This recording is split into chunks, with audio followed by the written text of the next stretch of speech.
done that. Hello, greetings everybody. Welcome to Life Stage, I'm with Adam Duncan and Nicola Glenwood. I'm Simon Chinnery, and we're going to be discussing a topic each month, which is going to link loosely or otherwise to our forum, which you may or may not know we run on the last Sunday of each month.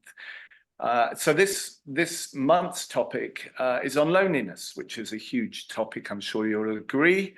And we're just going to share a few thoughts. I'm going to ask you a few questions, just really begin to explore this huge topic. I'm sure you've all had experiences. I'm making an assumption, but I'm pretty clear that you would all have had some experience of loneliness.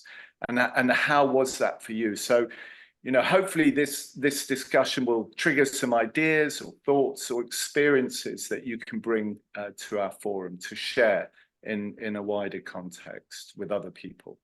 So, I mean, my initial thing was not to make an assumption around everyone knows and agrees what loneliness is. And I'm sure everyone does have that experience of loneliness, but what is it? And I was just thinking, for me, what it means is something around feeling disconnected, you know, really disconnected from, well, certainly other human beings, might even be from nature, from my own life, you know, a real sense of being sort of shut down and outside of, and that brings up feelings of fear, bitterness, perhaps, you know, lots of different fears.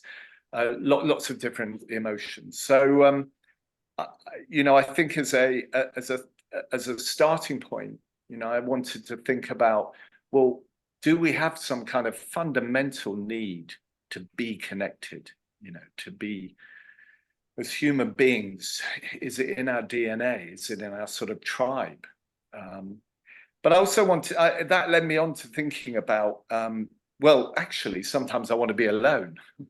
You know, I've had enough. I want to be on my own. And actually, I'm not that brilliant about being on my own, but I do appreciate sometimes to be alone is a perfectly natural and healthy thing.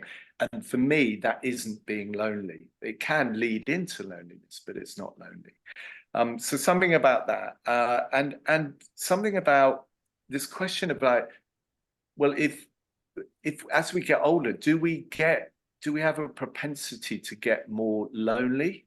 You know, do we get isolated as we get older? So maybe to explore that. And on that, I was wondering about, you know, how, if I get isolated, how good am I at asking for help, you know, asking for support, reaching out, if I have people to reach out to, you know. So anyway, that's just a few little thoughts to begin with. Adam, Nicola, over to you. Great question, Simon. I don't think we're going to resolve everything in the next 30 minutes, but I would say it's very much about our own personal perception of being alone. So if it's you're alone by choice, it's very different from being alone by various circumstances. So I think that makes a huge difference in our minds and how we feel about it. And with the need for connection, is it in our DNA? I think definitely, and I think, you know, is the root of most of our existential concerns, the fear that we're living a meaningless life. Yeah. And I know you've got a lot to say on that, haven't you, Adam?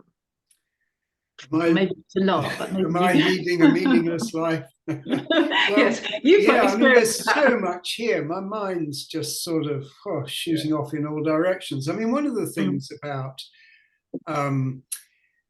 is this need for connection natural? I believe that they have isolated empathy genes. So there was that book by Stephen Dawkins in the 1980s, which was about the selfish gene. Do you remember? Yeah.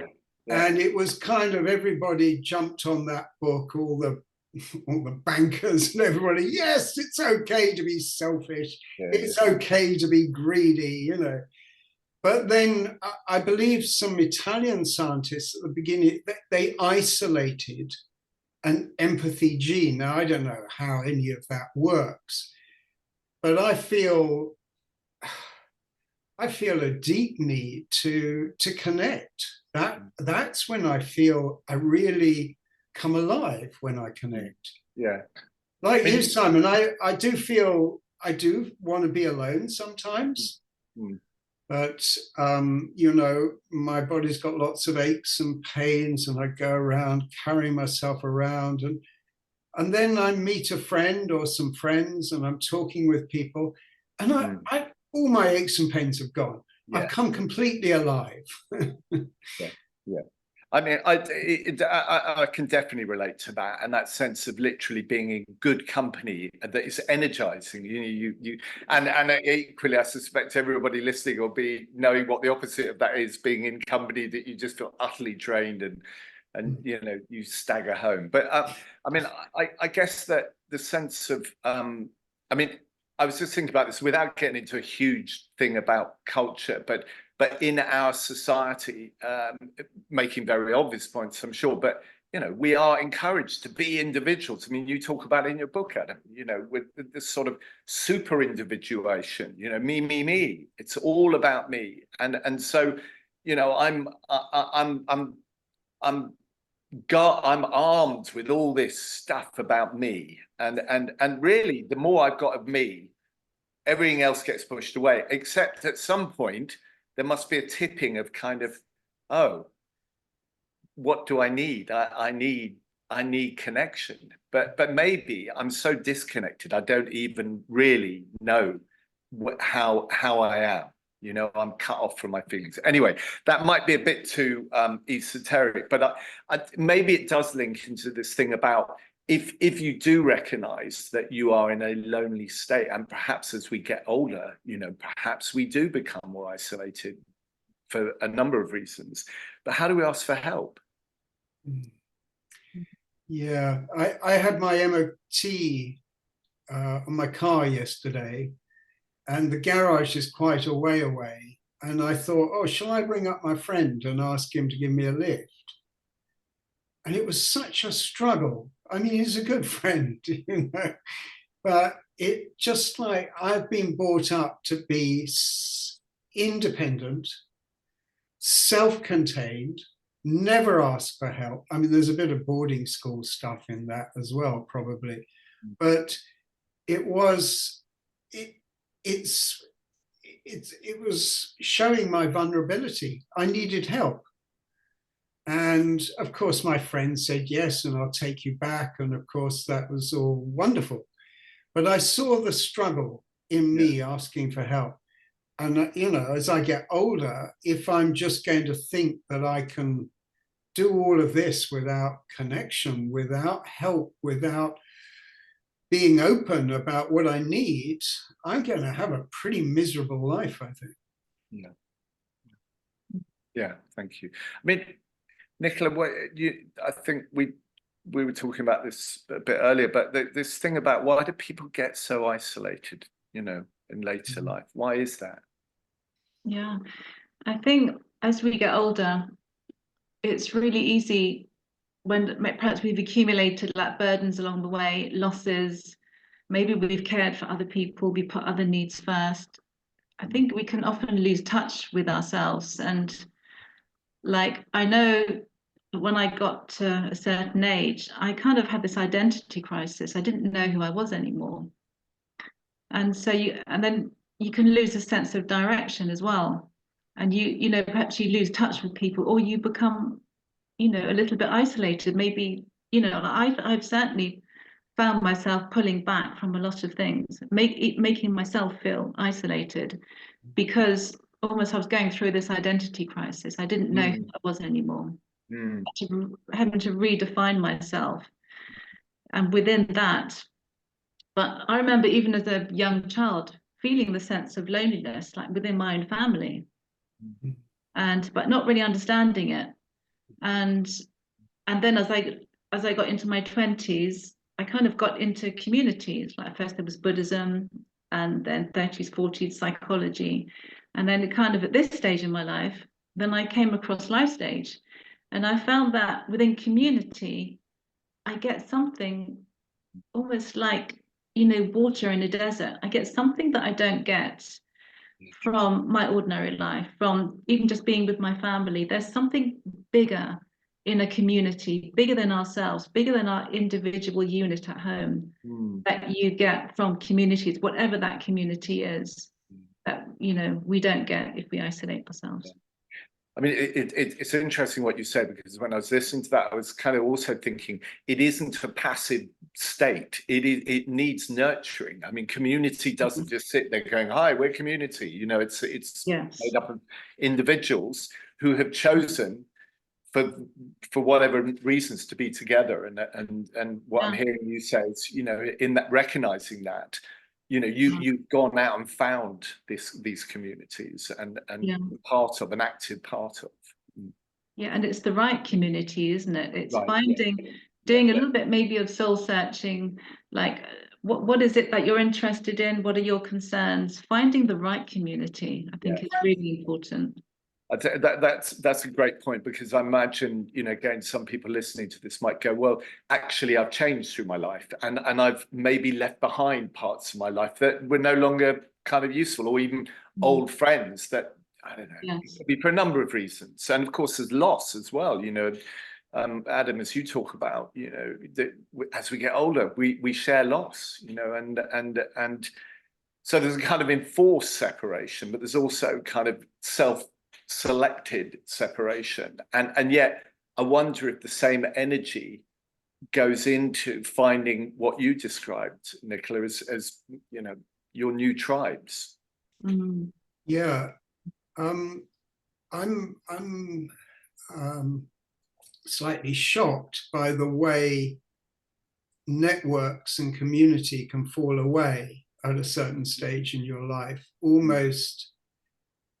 So things happen, you know, the death of a parent or an illness or divorce or these kind of things, and suddenly I've seen it quite a lot, and I've experienced it a little bit myself. You know, I had a community that I was very attached to, and that was a big part of my life, and then I was no longer to be able to be part of that. And yeah, loss, grief, and this disconnect. And I think that to reconnect, to find ways of reconnecting, is probably at this stage in my life, and probably for many people, especially after COVID, and you know, how do we reconnect from the heart? You know, you know, we can gossip about this or that. Is that really connection? That's not feeding us. It's not really feeding us, and you know, maybe we might have some particular interest and we connect with people, but I think at a certain stage in life, say from the, you know, 60s and 70s, maybe, there's a need, I feel, and I guess some other people do, a strong need to connect from the heart, you know, to share openly, to share spontaneously, and to listen to others, just to really actively listen to others and to make that connection. And you know, that I think is what we're trying to do at Life Stage, is to enable people to connect, people that don't know each other, but not to talk about, you know, the latest Netflix series, but to really where they are in their life. I think it's the connection from the heart. I think there's really something in that. And I had a small experience, you know, when it was the marathon last weekend. So I was going for a walk with Craig, my husband, And as we were quite near there, we could hear all this shouting and noise, and he immediately wanted to go and see what was going on, and I didn't. So I was really grumpy. Oh, I don't want to go over there. And he, go on, it'd be really exciting. So we walked there, and I was like really grumpy the whole time. I didn't want to do it. And we got there, and it was all cordoned off. And then we saw it was the children's marathon. And he was even more excited then. And I was still really grumpy. I didn't want to go there. I wanted to go away from the crowds. And then he stood and he started clapping. And then he pushed nudged me. He's going, clap, go on, clap. So reluctantly, I started clapping. And then I caught a glance of somebody running. It was a child running with their parent. And as I was clapping, and I forced a smile, I didn't want to smile, I had to force it. And I smiled and I was clapping. And they looked at me and they smiled at me. And then something happened in my body. Suddenly I felt this joy. And you're talking about from the heart. I felt it in my heart. I felt this joy, and my bad mood instantly just disappeared. And I just felt I was pure joy. And it was a really incredible experience because I had not expected that. Yeah. No. And it's in those moments of connection, I think, we can find this love and joy. Yeah. No, that's what a lovely story. Yeah, and what a surprise, from the story you convinced yourself, I don't want to be here. I don't want to. Yeah. I'm not going to be happy. No, I am not going to be happy. Yeah. And actually, that leads very nicely to this whole thing that you talk about, Adam, and we talk about collectively about interdependence. And in a way, this whole thing, I'm independent and I'm completely separate from life and the universe and everything. It's complete tosh. It's complete delusion.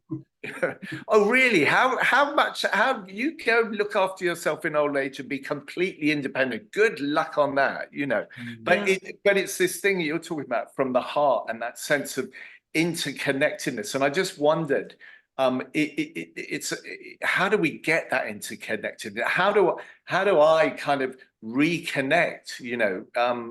Just anything you can think of that would help.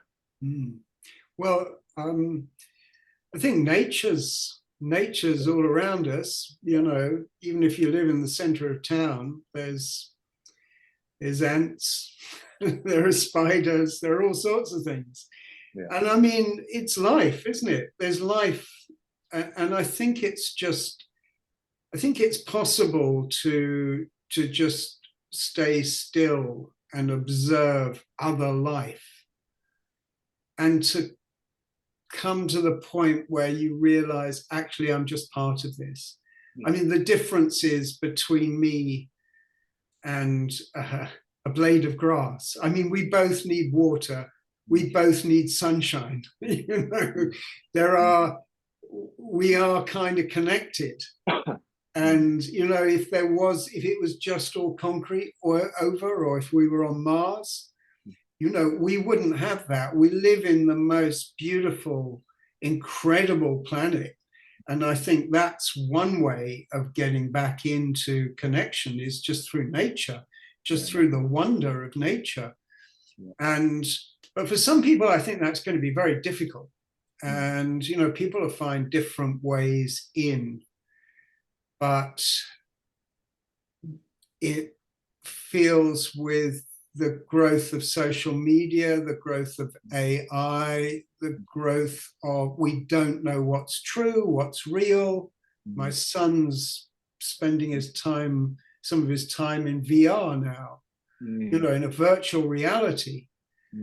And he meets people in virtual reality, but what is real? And I feel that strong desire really to enable connection, honest. Well, honest and what you were both saying, heartfelt. Something about that connection with the heart, that to feel rather than just be up in the head and with 1,001 likes and friends. Yeah. And you can look at the news all the time and think, I'm connected. It's disconnecting, the news. I watch the news sometimes, or listen to it, whatever. But it is quite disconnecting. It's not an accurate picture of actually what's going on in your life at all. And, you know, the terrible things that are happening all the time. It Actually, encourages most fear. people I meet are good people. Sorry, Nicola. It just encourages fear and almost encourages disconnection from people because you become fearful of people. Yes. Yeah. So it's the opposite, isn't it? Yeah.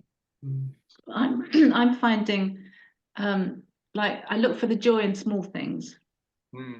So that seems manageable, you know, like I do things that entertain myself and anything to make myself feel joyful, because then I want to interact more if I've lifted my mood. I think it's small steps, isn't it? If you're, you know, it depends where you're starting from. Small steps. Sometimes you need the energy to be able to join a community. Yes. You have to start from where you are. Yeah. Sorry. And two qualities that I think we need to make connection. I think we need an element of courage, just to step outside of our bubble when we don't feel like it, when we feel hurt or wounded or something. Just a little bit of courage to step outside of that. And also, I think we need a little bit of wisdom as well, because you know, we have boundaries, you know, and there's a subtle difference between breaking down the barriers between you and other people and actually destroying your own boundary, barrier, you know, boundaries, so that other people can walk all over you. You then become, you know, you then might be in some sort of danger. So wisdom and courage are the two things I think we really need for connection. I like that, because that sense of you know, because if I'm in a lonely state, I actually feel quite vulnerable. And so I'm taking a risk, absolutely, in reaching out. And to your point, Nicola, about that, the sort of baby steps, I think there's something for me around, you know, having a choice of how when I wake up, what fills my mind, and you know, nature connection, absolutely, and a sense for me of gratitude, of kind of just little things, just, you know, just spring. I mean, we're in spring at the moment, and you know, there's all sorts of amazing things happening right on my doorstep, you know, and I think that for a little practice of gratitude but it's those baby steps. It's not go out and join the community and it'll all be fabulous. That may be just impossible from where you are right now, but yeah, and I guess that sense of vulnerability is it's a difficult thing, isn't it? Because I want to remain, you know, independent, and I don't want to be sort of lost. But actually, sometimes that surrender, that kind of, you know, I need help. I need to ask my friends for a lift to get me to the garage. Yeah. Well, look, I mean, as I said at the beginning, we could talk on this, but I really hope if there's any last minute thoughts, please chuck them in now. But my sense is that we've hopefully lit a few little fires of you know, flickering thoughts and things that might, you know, kindle and carry through to the forum at the end of the month. And you know, for anyone listening, I think both, I don't know, I can't speak for both of you, but I did little notes ahead of this, and it was really interesting where my mind was going in terms of this sort of one thing leading to another. So I hope that's been true for you guys as well. And look forward to seeing you on the forum. Thank you, Simon. Just one final thought is that I think, you know, with aging, or we're aging since before we were born, but aging, say, from 50 after midlife and death, I think those two things can either separate us or they can connect us. And I think we have a choice. You know, we can choose. So, you know, 3 o'clock in the morning, you wake up and your leg's hurting or whatever, and you can't sleep. and oh, I'm going to die, you know, and you can think, oh, it's hopeless, absolutely hopeless.